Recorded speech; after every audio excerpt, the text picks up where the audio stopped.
जय हिंद। कैसे आप सभी? उम्मीद है कि स्वस्थ होंगे, मस्त होंगे और जहाँ भी होंगे अपने कामों में व्यस्त होंगे। तो जैसे कि आप लोग को मालूम है और आप सभी लोग जानते भी हैं कि आज का जो क्लास है यह बिल्कुल जो है मैट्रिक्स पर आधारित क्लास है और एक अलग अंदाज में, एक पूरे सिस्टमेटिक वे में हम लोग चलते हुए और मैट्रिक्स जैसे इम्पोर्टेंट टॉपिक को कवर करने वाले हैं, जहां से एग्ज़ाम्स में बहुत ही ज़्यादा यदि मार्क्स कहा जाए तो एक अच्छा खासा मार्क्स के प्रश्न जो है आपसे एग्ज़ाम्स में पूछे जाते हैं। तो हमें उम्मीद है कि आज के क्लास के लिए आप सभी लोग जो हैं तन मन एकदम अच्छे तरीके से, तन मन से एकदम तैयार होंगे।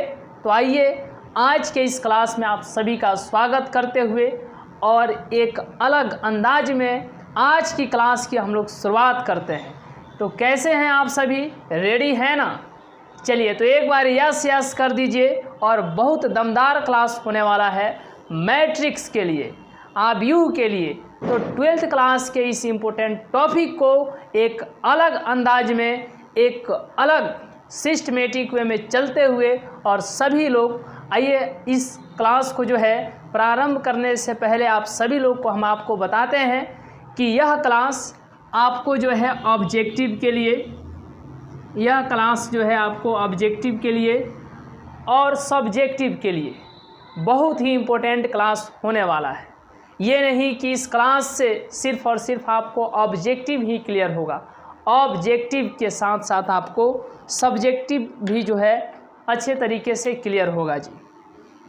तो ऑब्जेक्टिव के साथ साथ याद रखना है सब्जेक्टिव भी आपको जो है यहाँ से बहुत एक अलग अंदाज में और वैसे प्रश्न जिससे आप घबरा जाते हैं, जिन प्रश्नों से आप घबरा जाते हैं वैसे प्रश्नों का यहाँ पर खेल होने वाला है। एक अलग अंदाज में होगा, एक सिस्टमेटिक वे में होगा। तो चलिए सभी लोग जो है एक बार यस यस कर दीजिए तो क्लास को जो है आगे किया जाए। चलिए सभी लोग यस यस कर दीजिए तो क्लास को हम लोग आगे करते हैं।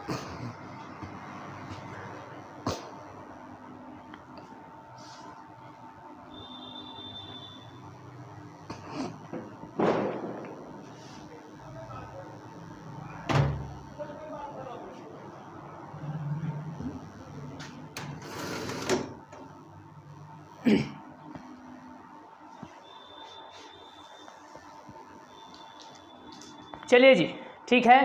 मैट्रिक्स अब यहाँ पर हम आपको देते हैं, सबसे पहले आपको समझना है और समझते हुए आज के क्लास में आप सभी लोग को जो है चलना भी है। अब यहाँ पर आपको ध्यान क्या देना है, देखिएगा, थोड़ा बारीकी के साथ ध्यान दीजिएगा। यहाँ पर एक कोई जो है मैट्रिक्स है, यहाँ पर 1 2 4 और -3 हो गया। यह मैट्रिक्स है कि नहीं? तो अब आपको यहाँ पर बताना है कि इधर से चलिएगा तो 1 और ये 2 ऐसे जाया जाएगा। जब ऐसे जाया जाएगा तो इसको रो बोला जाएगा। क्या बोला जाएगा? रो। ये सब क्या है? रो है। समझ रहे हैं ना? ये सब क्या है? तो रो है। ठीक है, थोड़ा 1 मिनट रुकिए। चलिए जी, ठीक है, देख लेते हैं।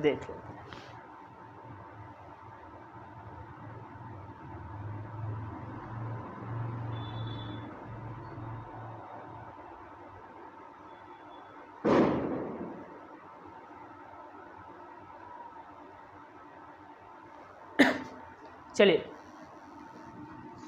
तो ये सभी के सभी क्या है? रो है। इसीलिए इसको R1, ये दूसरा है तो R2, ये तीसरा है तो R3। तो बताइए ऐसे चलेंगे तो क्या होगा? जब ऐसे चला जाएगा तो रो होगा। अब रो के मतलब याद रखिएगा पंक्ति। क्या? रो के मतलब क्या? पंक्ति आपको याद रखना है जी, पंक्ति। ठीक है।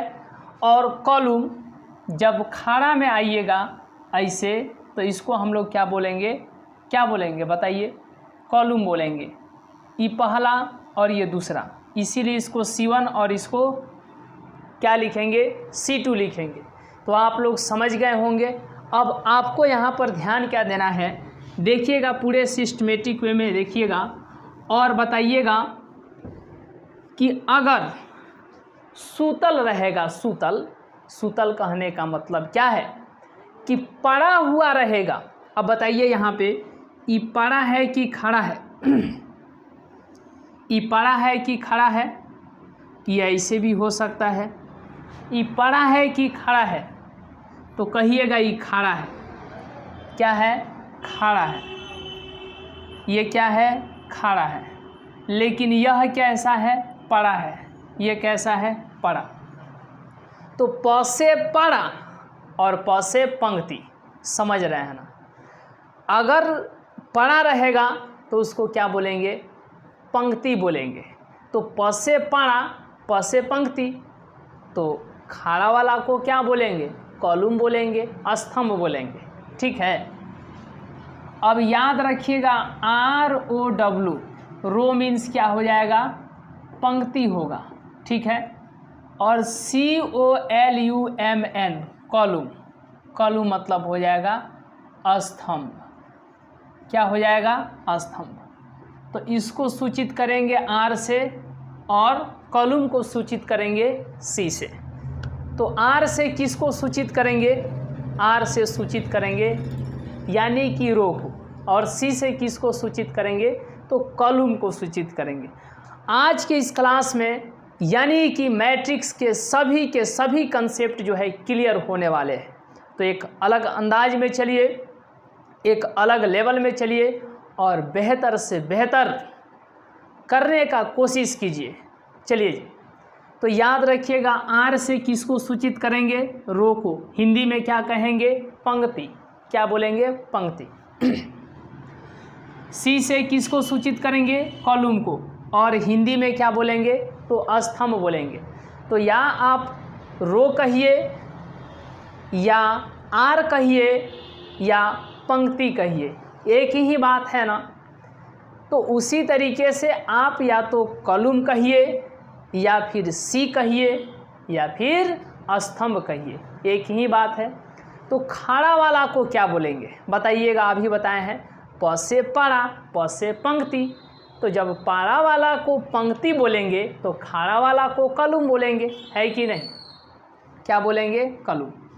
चलिए अब एक और इंटरेस्ट हम बात बताते हैं, थोड़ा ध्यान दीजिएगा जी, और एक अलग अंदाज में चलने का प्रयास कीजिएगा तो आप बहुत बेहतर कीजिएगा। ये देखिए, तो ये पड़ा है इसीलिए इसको R बोलेंगे, ये भी पड़ा है यानी कि इसको R बोलेंगे। और ये देखिए ये खड़ा है ना, ये खड़ा है ना, तो इसको क्या बोलेंगे, पड़ा वाला को R, पड़ा वाला को R, तो खड़ा वाला को C, खड़ा वाला को C, क्योंकि दो ही हम बताए हैं, एक R बताए हैं, एक C बताए हैं। R से रो यानी कि पंक्ति जिसको R से सूचित करते हैं, C से कॉलम यानी कि स्तंभ जिसको C से सूचित करते हैं, है कि नहीं।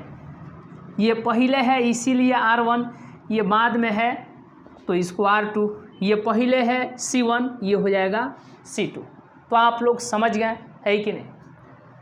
अब एक और आपको इंटरेस्टेड बात बताते हैं, उसको थोड़ा ध्यान दीजिएगा जी, ध्यान दीजिएगा। एक और इंटरेस्टेड बात बताते हैं, थोड़ा ध्यान दीजिएगा। अब एक बार की बात है कि एक छोटा बच्चा था और स्कूल नहीं जाता था, तो बहुत घर के गार्जियन पीट पिटाई किए तो स्कूल जाने के लिए रेडी हो गया। अब छोटा बच्चा है, स्कूल नहीं जाने का बहाना ढूंढता है कि नहीं। तो वे एक तो वैसे भी स्कूल जा नहीं रहा था, लेकिन जब पिटाई उटाई बढ़िया से सोटाई हुई तो स्कूल जाने के लिए रेडी हुआ। लेकिन फिर कुछ देर के बाद वह रोने लगा। क्या करने लगा, रोने लगा। तो पहले रोया, ठीक है। अब गार्जियन पूछे कि तुमको बताओ क्या बात है, तुम काहे लिए रोते हो, मतलब तुम फिर क्यों रोने लगे। तो उसको तो बहाना ढूंढना था स्कूल नहीं जाने का, कह दिया कि हम स्कूल नहीं जाएंगे। पूछा घर के लोग कि काहे नहीं जाओगे, तो बोला कि मेरे पास कॉलम नहीं है, यानी कि कॉलम नहीं है। समझ गए ना। तो पूछा गया कि तुमको पेंसिल लेना है, कॉलम की क्या आवश्यकता है, तो बोला कि नहीं, हमको कॉलम ही मतलब कलम चाहिए। कलम हम आपको समझा रहे हैं, ठीक है, कलम समझा रहे हैं कॉलम के लिए, ठीक है। तो वह बोला कि नहीं, हमको तो कलम चाहिए। लेकिन घर के लोग क्या दे रहे थे, पेंसिल, यानी जिसको जैसे लिखा जाता है ना जी स्लेट पर। तो अब फिर रोने लगा। तो पहले वह रोया, तो अब घर के लोग तो समझ गए कि एक तो वैसे भी स्कूल जा नहीं रहा है और एक कलम के लिए ना रो रहा है, क्या हो जाएगा, कलम दे दीजिए। और वैसे भी छोटे बच्चे का बहुत बड़ा शौक़ होता है कि वह कलम से लिखे, पेंसिल ये सब से उतना नहीं, लेकिन कलम से लिखे। तो पहले वह क्या किया, रोया। देखिएगा, पहले वह रोया मतलब रो, तब बाद में क्या मिला, तो कॉलम, क्या मिला, कॉलम मिला, ठीक है। क्या मिला, अभी हम खोज रहे थे, इधर बटन खोज रहे थे जैसे कि हमको लगा कि फिर डिजिटल बोर्ड पर पढ़ा रहे हैं, तो अभी इधर दाबने वाले थे, जब तक पता चला कि नहीं तो वाइट बोर्ड है, इसको मिटाने के लिए। तो उसको क्या मिला जी, कॉलम मिला। देखिए, आर से रोया तो आर से रो, सी से कॉलम मतलब सी से कलम, तो सी से यहाँ पर कॉलम। तो पहले रोया और बाद में क्या मिला, कॉलम मिला। तो पहले रोया यानी कि पहले क्या होगा, रो होगा, और बाद में क्या होगा, पंक्ति होगा। सेट हुआ कि नहीं हुआ, तो बच्चा पहले रोएगा तब न कलम मिलेगा, तो रोने से रो और कलम से कलम, तो पहले रो और बाद में कलम। अब एक बात हम आपको दिमाग में सेट करते हैं, थोड़ा परमानेंट सेट रखिएगा। देखिए, अब आपको यहाँ पर ध्यान देना है, यह एक मैट्रिक्स कोई ए है, यह एक कोई मैट्रिक्स ए है, 3 2 4, ठीक है, 5 0 और 2। तो इसमें जो है आपको बताना है, ये तो पड़ा हो गया यानी कि रो हो गया, प से पड़ा, प से पंक्ति, यानी पंक्ति को ही रो कहते हैं। तो ये भी क्या है, रो है। अब आइए थोड़ा खड़ा आइए, खड़ा आइए, खड़ा आइए, 1 आइए आइए आइए, 2 और आइए, ये हो गया 3।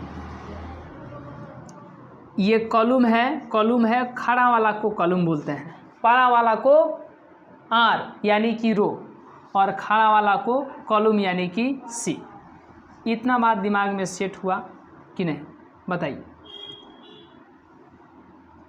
चलिए ठीक है, ये हो जाएगा R1, ये हो जाएगा R2, ये C1, ये C2 और ये हो जाएगा C3। अब यह एक मैट्रिक्स है, तो इस मैट्रिक्स में रो कितने हैं जी, बताइए, रो कितने हैं, पहले रो और बाद में कॉलम। इस मैट्रिक्स में रो कितने हैं, तो 1 रो और ये 1 2 रो, इसीलिए 2, ठीक है। कॉलम कितने हैं, स्तंभ कितने हैं, 1 2 3, तो इधर कॉलम के नीचे 3, यानी इसका कोटि कितना होगा, बताइए, इसका कोटि कितना होगा, इस मैट्रिक्स का कोटि कितना होगा, तो 2 गुने 3, यानी ऑर्डर पूछा जाएगा तो इस मैट्रिक्स का ऑर्डर कितना होगा, तो ऑर्डर होगा आपको 2 गुने 3, ठीक है। कोटि को ही इंग्लिश में ऑर्डर कहा जाता है, क्या कहा जाता है, ऑर्डर कहा जाता है। तो आपको मैट्रिक्स समझ में आ गया, कोटि समझ में आ गया, तो आप इसका एक छोटा सा स्क्रीनशॉट लीजिए, तो फिर हम लोग आगे बढ़ने का कोशिश करते हैं। चलिए, तो आइए आगे अब इसको बढ़ेंगे, उससे पहले जो है आपको इसका स्क्रीनशॉट लेना है जी। चलिए, अब यहाँ तक दिमाग में सेट करने के बाद अब हम लोग आगे चलेंगे और पूरे एक अलग अंदाज में ध्यान देते हुए चलिएगा। चलिए ठीक है, स्क्रीनशॉट ले लिए होंगे, है कि नहीं। अब यहाँ पर एक और हम आपको देते हैं और आपसे पूछते हैं और देखते हैं कि आप इसको बताते हैं कि नहीं, क्या। तो देखिए, यहाँ पे आपको ध्यान क्या देना है, एक हम मैट्रिक्स देते हैं और मैट्रिक्स आपको बताना है जी। ये मानते हैं कि कोई बी मैट्रिक्स है, यह कोई क्या है, बी मैट्रिक्स है, 1 2 3 4 5 0, ठीक है। तो इसमें रो कितने हैं, ये R1 और ये इसको बोलेंगे R2। ये हो जाएगा C1, ये हो जाएगा C2, ये हो जाएगा C3। ये पारा वाला 1 तो 1, ये पारा वाला 1 यानी R1, पारा वाला 2 R2, खड़ा वाला 1 C1, खड़ा वाला 2 C2, खड़ा वाला 3 C3। तो पहले रो, तो रो कितने हैं? 1 1 2 गो है, ठीक है। और बाद में कॉलम, पहले रोएगा तब ना बाद में कॉलम, तो पहले तो रो हो गया, अब कॉलम कितने हैं? 1 2 3, तो बाद में कॉलम यानी कि कॉलम। तो इस मैट्रिक्स का ऑर्डर कितना होगा बताइए? इस मैट्रिक्स का ऑर्डर कितना होगा? 2 गुने 3 होगा। तो अब आप लोग ऑर्डर को हिंदी में कहते हैं, क्या कहते हैं? कोटि कहते हैं। तो इस मैट्रिक्स का कोटि कितना होगा? 2 गुने 3, या इस मैट्रिक्स का ऑर्डर कितना होगा? 2 गुने 3 होगा। समझ गए ना? यहाँ तक कंप्लीट है। अब इसका स्क्रीनशॉट ले लीजिए। अब हम लोग चलेंगे यानी कि टाइप्स, ठीक है, टाइप्स ऑफ मैट्रिक्स, आव्यूह के प्रकार पे चलेंगे, आव्यूह के प्रकार पर चलेंगे। आइए अब इम्पोर्टेंट हम लोग देखते हैं, और आज के क्लास में आप लोग का एक अलग अंदाज में जो है तैयारी होने वाला है। और जैसे कि आप लोग जानते भी हैं कि यहाँ से आपको वैसे कंसेप्ट बताया जाता है जो दिमाग में सेट हो जाता है और परीक्षा के पॉइंट ऑफ व्यू से बहुत ही इम्पोर्टेंट होता है। तो एक अलग अंदाज के साथ आइए, जोश के साथ हम लोग चलते हैं, एनर्जी को हाई लेवल तक लेकर के चलते हैं, और कहीं से भी किसी भी प्रकार का कोई दिक्कत नहीं रहेगा। और इस तरीके से आप जो है एग्जाम्स में जहां से मैट्रिक्स टॉपिक्स से जितने भी प्रश्न पूछे जाते हैं, चाहे वो ऑब्जेक्टिव को हो या सब्जेक्टिव का हो, उसमें आप बहुत ही बेहतर कीजिएगा। आइए तो अब इसके बाद हम लोग आगे चलते हैं और किसकी बात करते हैं? तो आव्यूह के प्रकार के यानी टाइप्स ऑफ मैट्रिसेज। आइए अब इसको हम लोग देखते हैं। देखिए अब इसके बाद हम लोग यहाँ पे आपको ध्यान देते हुए चलना है। देखिए यहाँ पे आपको सबसे पहले ध्यान क्या देना है कि matrix, types of matrix, types of matrices, ठीक है, यानी आव्यूह, क्या? आव्यूहों के प्रकार, आव्यूहों के प्रकार, ठीक है। और आव्यूहों के प्रकार में सबसे पहले आपको क्या आएगा? तो याद रखिएगा, आव्यूहों के प्रकार में सबसे पहले आपको आएगा, दिमाग में सेट रखिएगा जी, क्या? स्तंभ आव्यूह, ठीक है, स्तंभ आव्यूह। 2 में क्या आएगा? तो पंक्ति आव्यूह, ठीक है, पंक्ति आव्यूह। 3 में क्या आएगा? तो वर्ग आव्यूह, वर्ग आव्यूह। और 4 में क्या आएगा? तो याद रखिएगा 4 में क्या आएगा? विकर्ण आव्यूह, विकर्ण आव्यूह, विकर्ण आव्यूह। 5 में आएगा एकांक आव्यूह। एकांक से पहले एक और हम आपको समझा देते हैं, अदिश आव्यूह। थोड़ा सा आपको हिंट लेते हुए चलना है। और 6 में क्या आएगा? तो एकांक आव्यूह। चलिए याद हो गया तो स्क्रीनशॉट ले लीजिए। पहला क्या है? स्तंभ आव्यूह, दूसरा है पंक्ति आव्यूह, तीसरा है वर्ग आव्यूह, और वर्ग आव्यूह में ही आता है विकर्ण आव्यूह, फिर आता है अदिश आव्यूह, फिर आता है एकांक आव्यूह।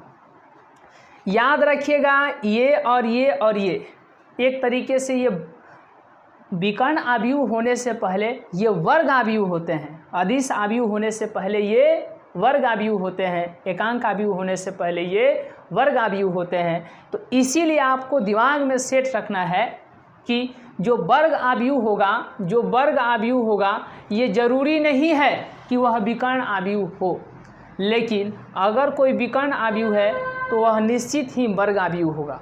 अगर कोई अदिश आव्यूह है तो वह निश्चित ही वर्ग आव्यूह होगा। अगर कोई एकांक आव्यूह है तो वह निश्चित ही वर्ग आव्यूह होगा। तो आपसे क्वेश्चन यहाँ पर पूछा जा सकता है कि क्या विकर्ण आव्यूह एक वर्ग आव्यूह होता है? तो यस, विकर्ण आव्यूह एक वर्ग आव्यूह होता है, ठीक है। देखिए आपको दिमाग में सेट नहीं हुआ, आप इसको एक बार स्क्रीनशॉट ले लीजिए, ठीक है। चलिए आइए अब इसको इंग्लिश में हम लोग जानते हैं कि इसको क्या कहा जाता है, इंग्लिश में क्या कहा जाता है। तो स्तंभ आव्यूह को क्या कहा जाता है? कॉलम। ठीक है, कॉलम मैट्रिक्स। क्या? Column matrix. पंक्ति को क्या बोलते हैं? Row matrix.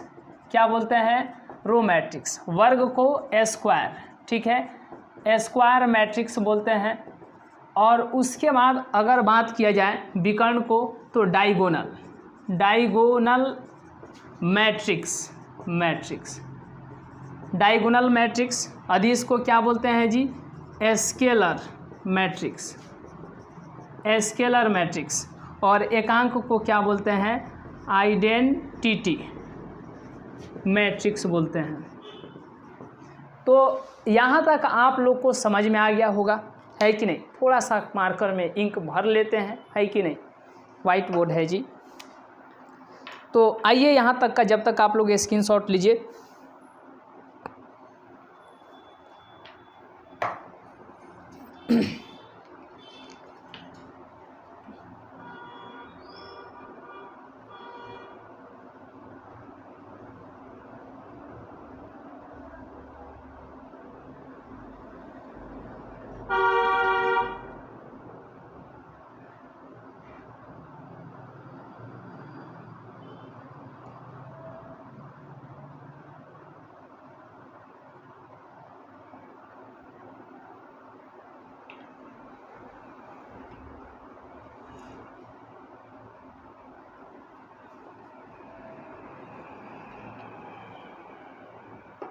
चलिए, हो गया। तो टाइप्स ऑफ मैट्रिसेज आप समझ गए। चलिए, आप इसका स्क्रीनशॉट ले लिए होंगे। तो मैट्रिक्स के प्रकार को आप अच्छे तरीके से समझ गए होंगे। नहीं समझे तो कोई दिक्कत का बात नहीं। देखिए, जो क्लास होता है एक अलग अंदाज में हम लोग क्लास को लेकर के चलने का प्रयास करते हैं, और कोशिश यही रहती है कि आपको कहीं से भी किसी भी प्रकार का कोई दिक्कत ना रहे। तो कोई बात नहीं, एक बार और लिख देते हैं, ध्यान दीजिएगा थोड़े बारीकी के साथ। यानी कि टाइप्स, क्या? Types of matrices, type of matrices. ठीक है, मैट्रिसेज हिंदी क्या होगा? तो आव्यूहों के प्रकार, आव्यूहों के प्रकार। ठीक है, एक में क्या आता है? स्तंभ आव्यूह आता है। क्या आता है? स्तंभ आव्यूह। इसको हिंदी में स्तंभ आव्यूह और इंग्लिश में कॉलम बोलते हैं, कॉलम मैट्रिक्स। क्या बोलते हैं? कॉलम मैट्रिक्स बोलते हैं। सेकेंड में क्या आता है? पंक्ति आव्यूह, पंक्ति आव्यूह आता है, और इसको क्या बोलते हैं? तो रो मैट्रिक्स बोलते हैं। क्या बोलते हैं? Row matrix. थ्री में क्या आता है? तो वर्ग आव्यूह आता है। क्या आता है? वर्ग आव्यूह। इसको इंग्लिश में स्क्वायर मैट्रिक्स बोलते हैं, स्क्वायर मैट्रिक्स। और फोर में क्या आता है? तो याद रखिएगा, फोर में क्या आता है? तो विकर्ण आव्यूह आता है, विकर्ण आव्यूह। अब इसको हम एक एक करके समझाते हैं। डायगोनल, ठीक है, डायगोनल मैट्रिक्स एक एक करके हम समझाते हैं। पाँच में आता है आपको अदिश आव्यूह। ठीक है, अदिश आव्यूह आता है।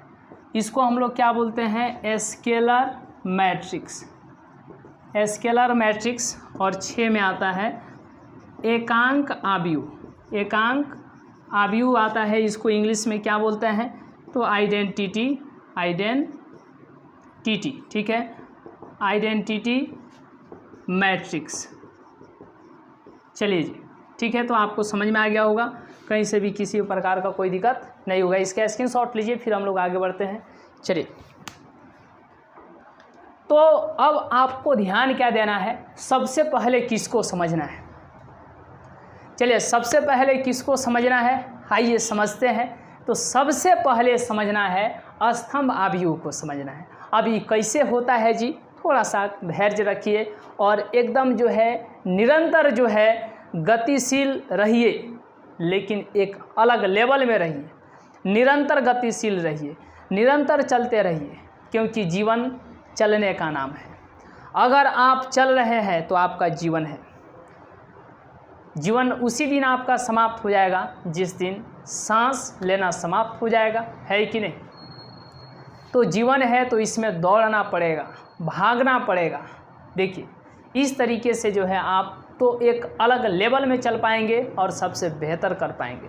तो निरंतर चलते रहिए, कोशिश यही कीजिए कि हम लोग, और जैसे कि आप लोग को मालूम है भी कि अभी से आपके बोर्ड्स एग्ज़ाम्स में कितने दिनों का जो है समय बचा हुआ है, तो इस बचे हुए समय को आप अच्छे तरीके से बिता सकते हैं पढ़ाई में, ठीक है, और चाहे तो इसको बर्बाद भी कर सकते हैं।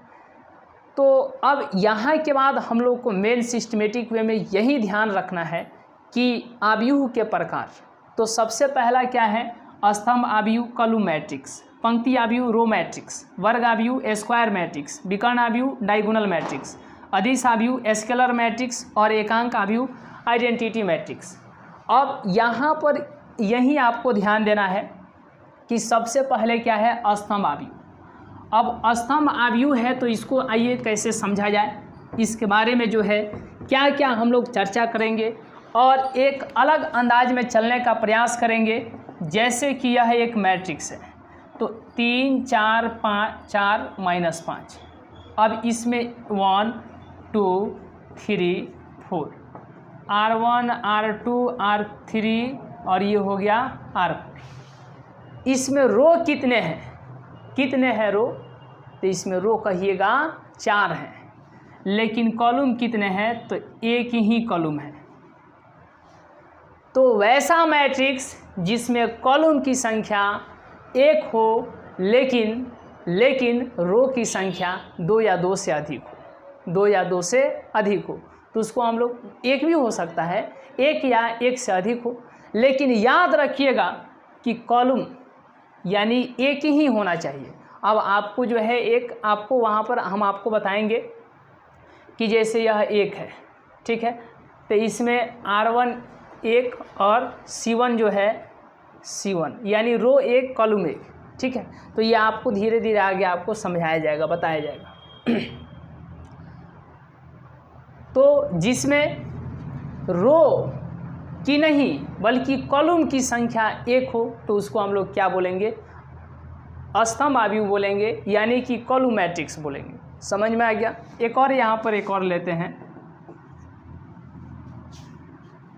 4 3 -4, तो इसमें R1 R2 और R3, रो की संख्या कितनी है 3, लेकिन कॉलम की संख्या कितनी है 1, तो ये भी क्या है, ये भी कॉलम मैट्रिक्स है क्योंकि कॉलम की संख्या कितनी है 1 है। आइए अब इस तरीके से अब हम लोग नेक्स्ट देखते हैं, और नेक्स्ट जिसका नाम क्या है, इसका स्क्रीनशॉट ले सकते हैं। नेक्स्ट जिसका नाम क्या है, तो रो मैट्रिक्स यानी कि पंक्ति आव्यूह। सेकेंड नंबर क्या है, तो रो मैट्रिक्स यानी कि रो मैट्रिक्स हिंदी में क्या बोलेंगे, तो पंक्ति आव्यूह। तो अब यहाँ पर एक हम आपको लेते हैं 1 2 -3 और ये हो जाएगा 4, या इसको 0 कर देते हैं। तो इसमें रो की संख्या कितनी है 1, लेकिन कॉलम की संख्या बताइए, कॉलम की संख्या कितनी है, तो 4 है। एक रो है, कॉलम 1 2 3 4, कॉलम की संख्या 4 लेकिन रो की संख्या 1। तो आपको क्या ध्यान देना है कि रो की संख्या कितनी है, 1 है ना, तो इसको हम लोग बोलेंगे रो मैट्रिक्स यानी कि पंक्ति आव्यूह। एक और हम आपको एग्जांपल देते हैं, यहाँ पर है 1 0 5, इसमें रो की संख्या कितनी है, रो की संख्या कितनी है 1, इसीलिए R1, ठीक है, रो की संख्या 1 इसीलिए R1, लेकिन कॉलम की संख्या कितनी है जी, बताइए, कॉलम की संख्या कितनी है, तो रो की संख्या 1 है लेकिन कॉलम की संख्या 1 2 3। अब आपको ध्यान देना है कि इसमें ये भी रो मैट्रिक्स है, इसमें रो की संख्या 1 है लेकिन कॉलम की संख्या 4, तभी ये क्या है, रो मैट्रिक्स यानी कि पंक्ति आव्यूह।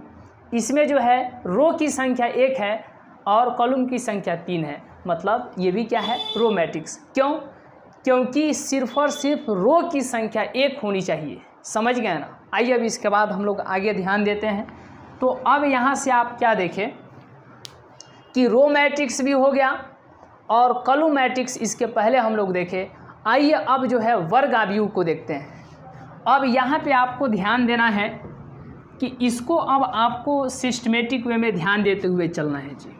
सिस्टमेटिक वे में ध्यान क्या देना है, इस पर जो है आपको विशेष ध्यान देते हैं।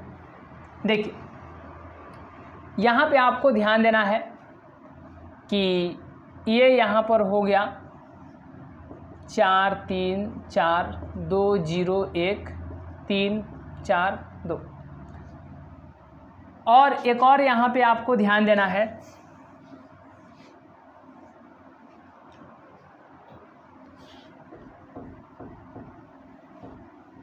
चलिए लास्ट में हम आपको एक रिवीजन भी करा देंगे। 3 नंबर में क्या है, तो वर्ग आव्यूह। वर्ग आव्यूह जिसको हम लोग क्या बोलते हैं, स्क्वायर मैट्रिक्स। ठीक है, क्या बोलते हैं, स्क्वायर मैट्रिक्स बोलते हैं। जैसे यहाँ पर ये हो गया 4 3 4 2 0 5 -1 4 6, तो इसमें रो की संख्या कितनी है बताइए। इसमें रो की संख्या 1 2 3 है। कॉलम की संख्या बताइए खड़ा वाला की, तो 1, ये हो जाएगा 2 और ये हो जाएगा 3।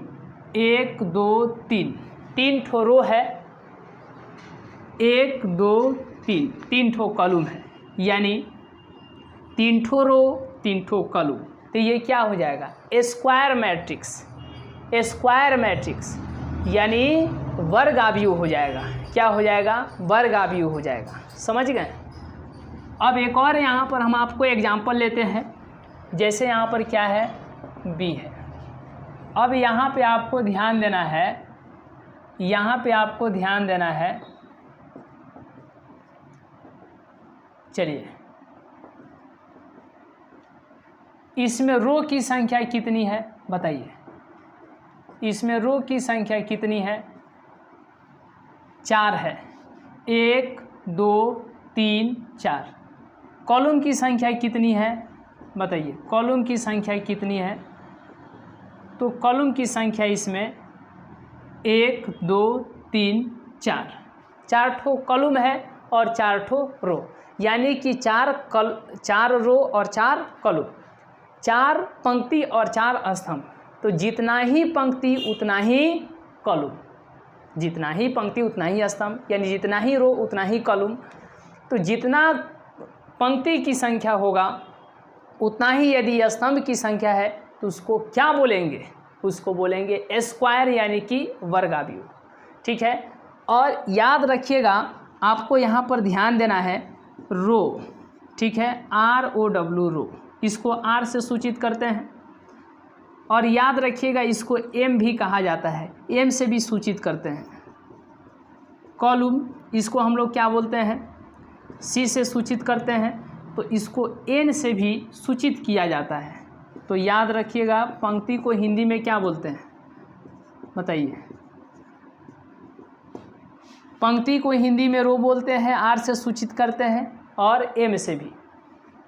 स्तंभ को इंग्लिश में क्या बोलते हैं, कॉलम बोलते हैं। इसको C से सूचित किया जाता है और N से भी। तो याद रखिएगा जितना ही M है उतना ही N है, यानी जितना ही M है, M यानी कि जितना ही रो उतना ही N, यानी उतना ही कॉलम। तो यदि M बराबर N है यानी रो बराबर कॉलम है, तो याद रखिएगा वो मैट्रिक्स कौन सा मैट्रिक्स होगा, तो स्क्वायर मैट्रिक्स होगा, वर्ग आव्यूह होगा। और यही आपसे प्रश्न पूछा जाएगा कि वर्ग आव्यूह में होते हैं तो M बराबर N, टिक मारिएगा M बराबर N। कोई दिक्कत, समझ गए ना। आइए अब हम लोग आगे बढ़ते हैं। यह क्या था, वर्ग आव्यूह था। अब इसके बाद हम आप देखते हैं 4 नंबर में क्या था जी। 4 नंबर में क्या था बताइए, एक अलग अंदाज में चलिए और 4 नंबर में बताइए क्या था। तो 4 नंबर में था आपको विकर्ण आव्यूह। विकर्ण आव्यूह, ठीक है। इसको इंग्लिश में क्या बोलते हैं? Diagonal matrix. क्या बोलते हैं? डायगोनल मैट्रिक्स, ठीक है। यहाँ पे अब आपको ध्यान देना है 3 2, चलिए, तो इसमें जो है रो की संख्या 1 2 3, ठीक है, और कॉलम की संख्या कितनी है? तो आप यहाँ पर देखिएगा तो कॉलम की संख्या 3, 1 2 3, 3 ठो क्या है? रो, और 1 2 3, 3 ठो क्या है? तो कॉलम है। तो 3 रो और 3 कॉलम है, तो इसको क्या बोलेंगे? इसको बोलेंगे, यानी यह तो वर्ग आव्यूह है। लेकिन देखिए, ये देख रहे हैं ना, इसको विकर्ण बोलेंगे, ठीक है। इसको छोड़ करके, विकर्ण पर के छोड़ करके बाकी सभी जगह का 0 0 रहेगा, 0 0 रहेगा, तो इसको हम लोग क्या बोलेंगे? है ये वर्ग आव्यूह ही, ये तो वर्ग आव्यूह ही है। तो विकर्ण पर के छोड़ करके बाकी सभी जगह के अवयव 0 0 रहेंगे, तो इसको हम लोग क्या बोलेंगे? इसको बोलेंगे क्या? विकर्ण आव्यूह। कोई दिक्कत? अब जैसे ये इस रूप में भी हो सकता है,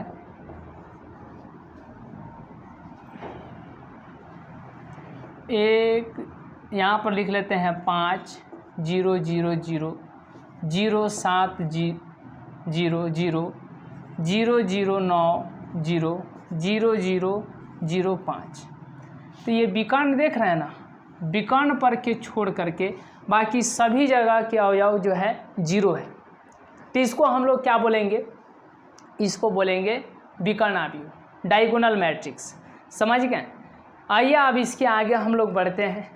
तो क्लास कैसा लग रहा है आप लोग ज़रूर बताइएगा। समझ गए ना? तो चलिए, अब विकर्ण आव्यूह यानी 4 नंबर क्या है जी? विकर्ण आव्यूह। विकर्ण आव्यूह के बाद में अब हम लोग देखते हैं, क्या देखते हैं? थोड़ा गौर कीजिएगा। देखिए, विकर्ण आव्यूह के बाद यानी 5 नंबर, 5 नंबर में क्या था? तो 5 नंबर में था अदिश आव्यूह। अदिश आव्यूह इसको बोलते हैं स्केलर मैट्रिक्स। स्केलर मैट्रिक्स क्या बोलते हैं? Scalar matrix. समझ गए? तो स्केलर मैट्रिक्स, अब यहाँ पे आपको ध्यान देना है, अगर यहाँ पर 3 है ना, तो सब जगह 3 3 कर दीजिए। सभी जगह के विकर्ण पर के अवयव छोड़ करके बाकी सभी जगह के 0 रहेंगे, लेकिन विकर्ण पर वाले अवयव क्या रहेंगे? सेम टू सेम रहेंगे। क्या रहेंगे? सेम टू सेम रहेंगे। चलिए, समझ गए? हो गया? तो इस तरीके से आपको ध्यान रखना है कि यदि विकर्ण पर वाला आव्यूह सेम रहे, 3 3 3 रहे, तो इसको क्या बोलेंगे? अदिश आव्यूह बोलेंगे, ठीक है। यदि 5 5 रहे, यदि 5 5 रहे, तो इसको क्या बोलेंगे? अदिश आव्यूह। विकर्ण पर तो रहे, विकर्ण पर के छोड़ करके बाकी सभी जगह 0 रहे, तो उसको क्या बोलेंगे? क्या बोलेंगे? अदिश आव्यूह। विकर्ण पर के छोड़ करके बाकी सभी जगह के अवयव 0 0 हो, और विकर्ण पर वाला आव्यूह 3 3 हो, 4 4 हो, 5 5 हो, 6 6 हो, ठीक है, 7 7 हो, मतलब सेम हो, तो उसको क्या बोलेंगे? अदिश आव्यूह बोलेंगे। क्या बोलेंगे? अदिश आव्यूह बोलेंगे। आइए अब इसके बाद हम लोग चलते हैं। तो इसीलिए ये भी अदिश आव्यूह है और ये भी अदिश आव्यूह यानी कि स्केलर मैट्रिक्स है। समझ गए? आइए अब इसके बाद हम लोग देखते हैं 6 नंबर क्या था? तो एकांक आव्यूह था। क्या था? एकांक आव्यूह। एकांक आव्यूह इसको क्या बोलते हैं? तो आइडेंटिटी मैट्रिक्स। आइडेंटिटी मैट्रिक्स, ठीक है, इसको क्या बोलते हैं? Identity matrix. बस सेम यही कहानी रहने वाला है, कहानी यही है, लेकिन याद रखिएगा, चाहे वह 3 गुने 3 या 4 गुने 4, ठीक है, वर्ग आव्यूह तो रहेगा ही रहेगा, चाहे वह 3 गुने 3 कोटि का हो या 4 गुने 4 कोटि का वर्ग आव्यूह हो, अगर यहाँ पर भी एक, यहाँ पर भी एक, यहाँ पर भी एक, तो ये क्या वो कहलाएगा, एकांक आव्यूह, 1 1 1 1, ठीक है। बाकी सभी जगह क्या हो जाओ 0 0, ठीक है। तो विकर्ण पर का आव्यूह चाहे कुछ भी हो उसको क्या बोलेंगे, विकर्ण आव्यूह बोलेंगे। और विकर्ण पर का आव्यूह सेम रहे, 2 2 रहे, 3 3 रहे, 4 4 रहे, 5 5 रहे, उसको अदिश आव्यूह। लेकिन विकर्ण पर के आव्यूह चाहे वह 3 गुणे 3 ऑर्डर का हो मैट्रिक्स, या 4 गुणे 4 ऑर्डर का मैट्रिक्स हो, या 2 गुणे 2 ऑर्डर का मैट्रिक्स हो, सिर्फ और सिर्फ एक एक दिखाई दे, सिर्फ और सिर्फ एक एक दिखाई दे, तो ये याद रखिएगा, उसको हम लोग क्या बोलेंगे, एकांक आव्यूह बोलेंगे। क्या बोलेंगे, एकांक आव्यूह बोलेंगे, ठीक है। तो ऐसे भी हो सकता है। एक और कोई मैट्रिक्स सी ले लेते हैं, 1 0 0 1, तो ये विकर्ण पर का आव्यूह क्या है, 1 1 है, और विकर्ण पर के छोड़ करके बाकी सभी जगह क्या हो जाओ 0 0 है। तो इसीलिए इसको भी हम लोग क्या बोलेंगे, आइडेंटिटी मैट्रिक्स, यानी कि एकांक आव्यूह। और इसको सूचित करते हैं किससे, तो आई से, ठीक है। इसका ऑर्डर बोलिए तो 2 रो है, 2 ठो कलम है, इसमें 3 रो और 3 कलम, इसमें 4 रो और 4 कॉलम, ठीक है, समझ गए। और यहाँ पे आपको ध्यान देना है, ये आइडेंटिटी मैट्रिक्स तो है, ये भी आइडेंटिटी मैट्रिक्स तो है, ये भी आइडेंटिटी मैट्रिक्स तो है, तो आई लिख दीजिए सब जगह, क्योंकि ये तो आइडेंटिटी मैट्रिक्स है, तो आई लिख सकते हैं ना। लेकिन ये 2 गुणे 2 ऑर्डर का है, इसीलिए यहाँ पर I2 लिखेंगे, या 3 गुणे 3 ऑर्डर का है, इसीलिए यहाँ पर I3 लिखेंगे। इसमें 4 रो है, 4 कॉलम है, इसीलिए यहाँ पर 4 लिख देंगे। तो इसको पढ़ेंगे I2 वाला एकांक आव्यूह, I3 वाला एकांक आव्यूह, और I4 वाला एकांक आव्यूह। मतलब यानी कि 2 गुणे 2 कोटि वाला एकांक आव्यूह, 3 गुणे 3 कोटि वाला एकांक आव्यूह, ठीक है, 4 गुणे 4 कोटि वाला एकांक आव्यूह। तो समझ गए होंगे टाइप्स ऑफ मैट्रिक्स को, आप समझे कि नहीं, तो समझ गए होंगे। आइए अब इसके बाद हम लोग बात करते हैं परिवर्त की, किसकी, परिवर्त की, ठीक है। अब यहाँ पे आपको ध्यान भी रखना है। चलिए आगे हम लोग बात करते हैं परिवर्त, यानी कि ट्रांसपोज। अब परिवर्त को किससे सूचित करते हैं, तो किससे, टी से, क्योंकि टी मीन्स होता है ट्रांसपोज। टी मीन्स क्या होता है, ट्रांसपोज, ट्रांसपोज। तो इसको हम लोग क्या कहते हैं, परिवर्त बोलते हैं, और इसको सूचित करते हैं टी से, ठीक है। और इसको डैश से भी सूचित किया जाता है। अब यहाँ पर हम आपको दे रहे हैं कि यह कोई मैट्रिक्स ए है, ठीक है, 1 3 4 5। तो अब इसको ए ट्रांसपोज निकालिए, या ए और इसका पावर टी, या इसी को लिख सकते हैं ए ट्रांसपोज, मतलब डैश दे दीजिए ऊपर में। तो ये हो जाएगा 1 3 है ना, ऐसे है 1 3, ये जो पड़ा वाला दिखाई दे रहा है तो ऐसे लिख दीजिए खाड़ा में 1 3। फिर ये 4 5 दिखाई दे रहा है, तो यहाँ पर 4 और यहाँ पर 5। उसी तरीके से ये बी है, 1 3 4 5 6 7। तो बी जब ट्रांसपोज निकालिएगा, ठीक है, यानी बी ट्रांसपोज, इसको पढ़ेंगे बी, इसको पढ़ेंगे बी ट्रांसपोज। और तो ये कैसा हो जाएगा, 1 3 4 ऐसे है तो उसको ऐसे लिख दीजिए 1 3 4, 5 6 ऐसे है तो 5 6 और यहाँ पर 7 ऐसे लिख देंगे। तो इसको पढ़ेंगे मैट्रिक्स बी है, और इसको पढ़ेंगे ट्रांसपोज ऑफ मैट्रिक्स बी, यानी बी का परिवर्त। समझ गए, आगे बढ़ा जाए। चलिए जी,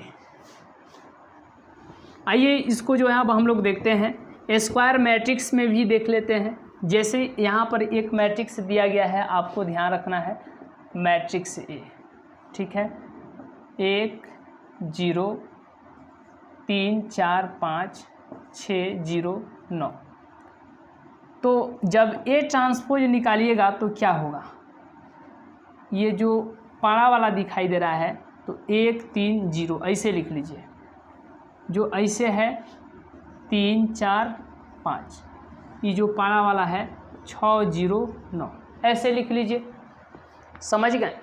तो इसको पढ़ेंगे मैट्रिक्स ए और इसको पढ़ेंगे transpose of matrix A, transpose of matrix A यानी ए ट्रांसपोज। इसको आप यहाँ पर डैश भी दे सकते हैं, यहाँ पर टी भी लिख सकते हैं, लेकिन डैश देना टी भी दे सकते हैं या टी के स्थान पर आप डैश भी दे देंगे, तभी एक ही बात है, यानी ट्रांसपोज ऑफ मैट्रिक्स ए यानी ए का परिवर्त। समझ गए? इसको पढ़ेंगे यानी मैट्रिक्स ए और इसको पढ़ेंगे ट्रांसपोज ऑफ मैट्रिक्स ए, यानी कि यह आव्यूह ए है और इसको पढ़ेंगे ए का परिवर्त, आव्यूह ए का परिवर्त ये है। समझ गए? कोई दिक्कत है? ठीक है। अब इसमें जो है आपको ध्यान रखना है, देखिए अगर यहाँ पर आगे हम लोग बात करेंगे, उससे पहले हम आपको बता देते हैं ए का ट्रांसपोज किया गया और फिर इसका ट्रांसपोज, तो ये जानते हैं क्या होता है ए। यहाँ पे आपको ए प्लस बी का ट्रांसपोज, तो ए का भी ट्रांसपोज होगा और बी का भी ट्रांसपोज होगा। ए माइनस बी का ट्रांसपोज, तो ए का भी ट्रांसपोज होगा और माइनस में बी का भी ट्रांसपोज होगा।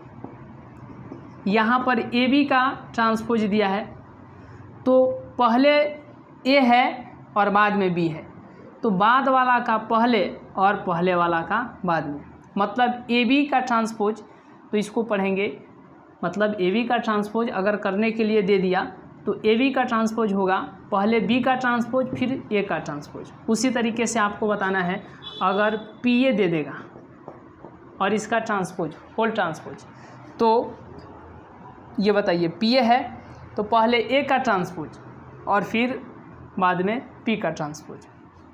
उसी तरीके से एम ए दे दिया और ट्रांसपोज, तो पहले किसका ट्रांसपोज?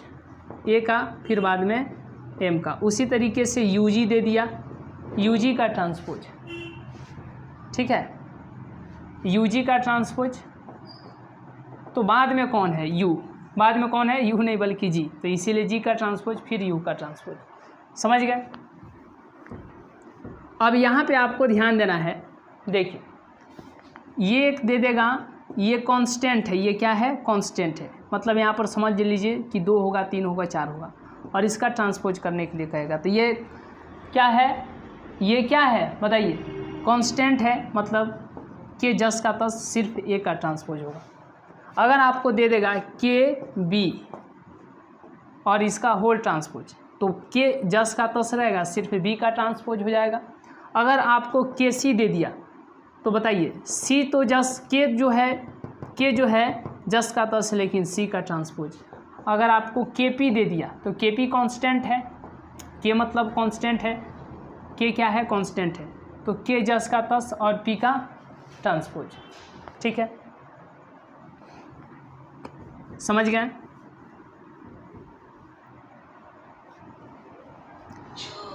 चलिए यहाँ तक कोई दिक्कत है? आगे बढ़ा जाए? चलिए, तो ये जो है आपको प्रॉपर्टी याद रखना है, यानी प्रॉपर्टी ऑफ ट्रांसपोज। तो ट्रांसपोज के ये कुछ गुण धर्म है।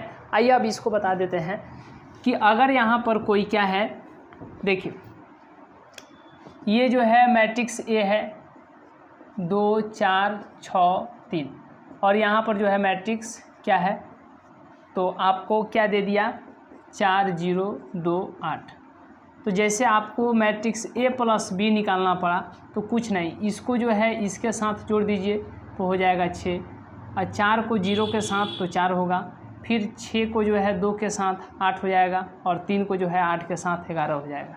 तो इस तरीके से आप जोड़ भी सकते हैं, घटा भी सकते हैं, गुणा वाला हम आपको बता रहे हैं। ठीक है, ये समझ गए गुणा वाला क्या होता है। लेकिन उससे पहले आपको ये एक और प्रॉपर्टी याद रखना पड़ेगा, ए प्लस बी बराबर बी प्लस ए। ये जितना होगा उतना ही ये होगा, ए प्लस बी और प्लस में सी, तो ये हो जाएगा ए प्लस बी प्लस सी। ये प्रॉपर्टी, इसको हम लोग बोलेंगे क्रम विनिमय। क्या बोलेंगे? क्रम विनिमय, और इसको जो है साहचर्य नियम बोलेंगे। ठीक है, इसको एसोसिएटिव लॉ बोलते हैं, एसोसिएटिव लॉ ऑफ एडिशन, यानी योग का साहचर्य नियम मैट्रिक्स में बोलेंगे। ठीक है, और इसको क्या बोलते हैं जी? इसको इंग्लिश में, हिंदी में बोलते हैं क्रम विनिमय नियम। ठीक है, क्या बोलते हैं? क्रम विनिमय नियम, इक्वालिटी ऐसे ही कुछ करके बोलते हैं।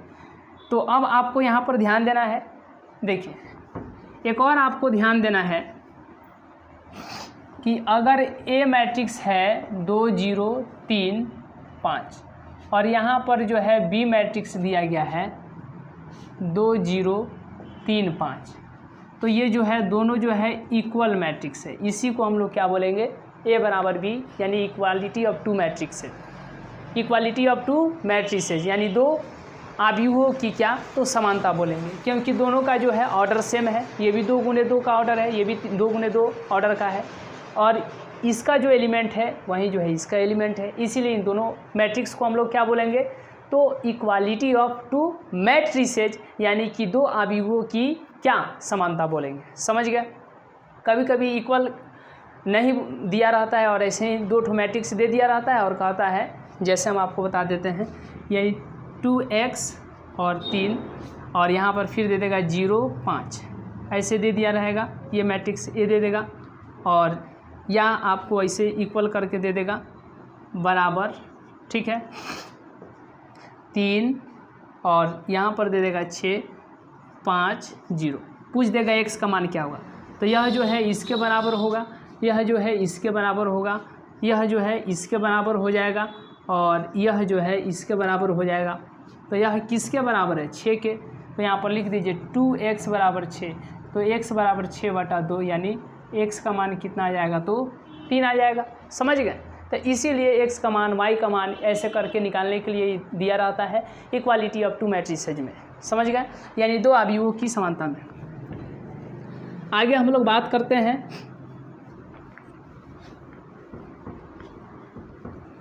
देखिए, अगर कोई मैट्रिक्स दिया गया है, मैट्रिक्स ए दिया गया है, ठीक है, और उसका क्या बोल दिया, यानी ए इन्वर्स निकालने के लिए, ए इन्वर्स निकालने के लिए क्या निकालने के लिए, यानी ए का व्युत्क्रम। तो याद रखिएगा, अगर यानी डिटर्मिनेंट्स ऑफ ए यदि 0 आएगा, हालांकि ये आपको आगे पढ़ना है लेकिन हम आपको अभी सचेत कर देते हैं, अगर इसका डिटर्मिनेंट निकालिएगा ए का, अगर वो 0 आ जाएगा तो समझिएगा यह निकालना संभव नहीं है।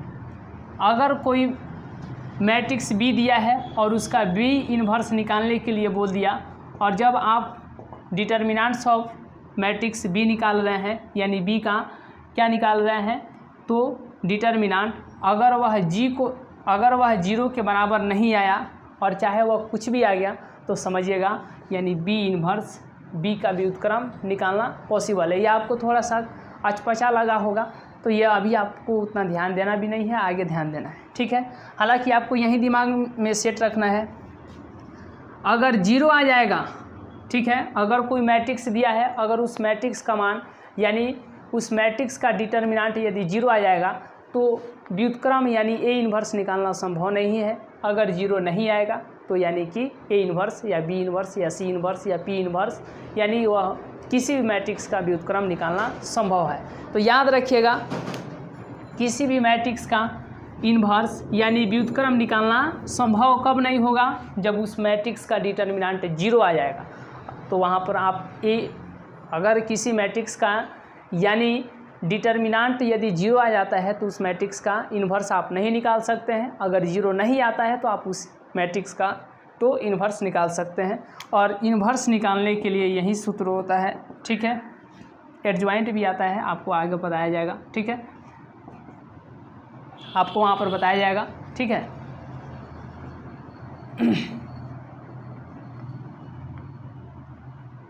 और यहाँ पर क्या होता है, एडजॉइंट ऑफ ए हो जाएगा, बस एडजॉइंट ऑफ ए हो जाएगा, थोड़ा सा चेंज हो जाता है। समझ गए ना। तो ये आपको दिमाग में रखना है।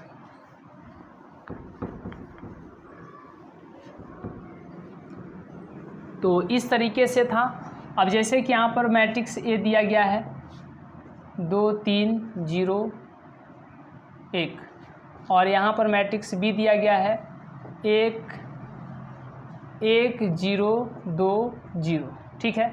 तो अगर ए बी निकालने के लिए बोल दिया गया तो पहले ए है 2 3 0 1 और बाद में बी है तो बाद में बी 1 0 2 0। इसका ऑर्डर 2 गुने 2 है, इसका ऑर्डर 2, पीछे वाला आगे वाला से मिलना चाहिए, मिल गया। तो जो अब ए बी निकालिएगा तो एक अलग मैट्रिक्स प्राप्त होगा। तो पीछे वाला आगे वाला से मिल जाएगा, तभी जो है यह ए और बी में यानी दोनों मैट्रिक्स में गुणा करना संभव है, जब पीछे वाला आगे वाला से मिल जाएगा। यानी कि यह पहले का मैट्रिक्स का क्या है, कॉलम है, और ये दूसरा मैट्रिक्स का रो है। तो पीछे वाला आगे वाला से मिल जाएगा तो क्या हो जाएगा, गुणा करना ए और बी में संभव है, तो बच जाएगा 2 और 2। यानी कि जो अब गुणा कीजिएगा तो अब जो मैट्रिक्स प्राप्त होगा उसका ऑर्डर क्या होगा, 2 गुने 2 होगा। क्या होगा, 2 गुने 2 यानी 2 यहाँ का और 2 यहाँ का। तो 2 में 1 से कीजिए 2 हो जाएगा, फिर 3 में 2 से कीजिए 6 हो जाएगा। समझ गए, कोई दिक्कत। फिर 2 में 0 से कीजिए 0 हो जाएगा, 3 में 0 से कीजिए 0 हो जाएगा, कोई दिक्कत। चलिए अब आगे हम लोग देखते हैं।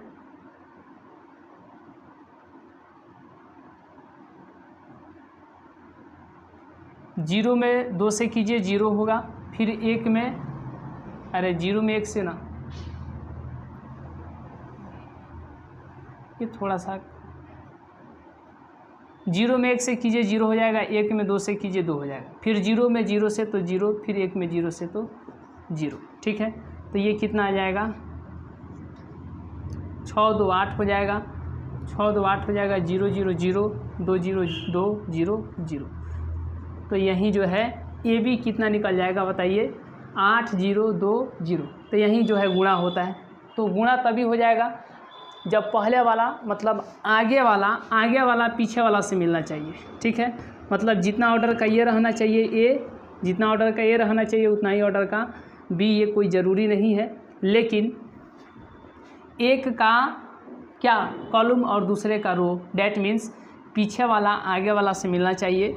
तो इस तरीके से जो है इन दोनों मैट्रिक्स में क्या हो जाएगा, गुणा हो जाएगा। ठीक है, तो इस तरीके से आप जो है मैट्रिक्स के कुछ इम्पोर्टेंट्स टॉपिक को, कुछ इम्पोर्टेंट्स कॉन्सेप्ट को हम लोग समझे, और यहाँ से प्रश्न जो है पूछे जाने की जो है पूरी संभावना रहती है।